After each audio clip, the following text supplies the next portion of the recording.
അങ്ങോട്ട് നോക്കിയേ, എന്ത് ഭംഗിയുണ്ടല്ലേ. എല്ലാവരും പറയും നല്ല ഭംഗിയുണ്ടെന്ന്.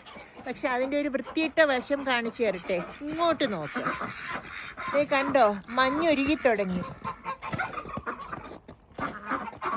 മഞ്ഞൊരുകി തുടങ്ങിയപ്പോൾ ഇവിടെ അത്രയും വെള്ളവും അഴുക്കും കണ്ടോ. ഇത് മുകളിലത്തെ മഞ്ഞ് ചെറുതായിട്ട് ഉരുകിയിട്ടേ ഉള്ളൂ. ഇനി താഴെ കുറേ ഇഞ്ച് ഇങ്ങനെ ഫ്രോസൺ ആയിരിക്കും. അപ്പോൾ അതെല്ലാം ഉരുകി തീരുന്നത് വരെ ഇനി ഇതേപോലെ അഴുക്കായിരിക്കും. ഇതാണ് മഞ്ഞ് ഉരുകുമ്പോഴുള്ള അഴുക്ക്. ഈ മഞ്ഞ് വന്ന് അഴുക്കിനെല്ലാം കവർ ചെയ്തിട്ടിരിക്കും. അത് ഉരുകുമ്പോൾ ഈ അഴുക്കെല്ലാം പുറത്ത് വരും.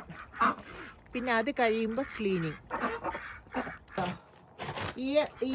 ഈ മണ്ണ് അഴുക്ക് ഇങ്ങനെ മാറ്റിക്കഴിഞ്ഞ് ഇതെല്ലാം ഐസാണ്. ഐസ് ഇതെല്ലാം ഇനി താഴോട്ട് കുറേ ഉരുകാനുണ്ട്. അപ്പോഴത്തേക്കും ഏപ്രിൽ മാസം മെയ് മാസം ആവും. എന്താ ആ പറഞ്ഞത് എൻ്റെ വീട്ടിലെ കാര്യം. ഇത് കണ്ടോ, കാർ പാർക്കിലെല്ലാം ഇതുപോലെ മഞ്ഞ് കൂട്ടിയിട്ടിരിക്കുന്നത് കാണാം. മഞ്ഞ് കൊണ്ടുള്ള ഓരോ മലകളാണിത്. ഇത് ഉരുകുമ്പോൾ എങ്ങനെയിരിക്കും? എല്ലാം വെള്ളം ആവില്ലേ ഇവിടെ എല്ലാം? കുറച്ചൊക്കെ വെള്ളം കാണും കേട്ടോ. പക്ഷേ അവർക്ക് പ്രോപ്പർ ഡ്രെയിനേജ് സിസ്റ്റം ഉള്ളത് കൊണ്ട് അതൊക്കെ അതിലെ കൂടെയൊക്കെ അങ്ങ് പൊയ്ക്കോളും കേട്ടോ. എൻ്റെ വീട് പോലെയല്ല.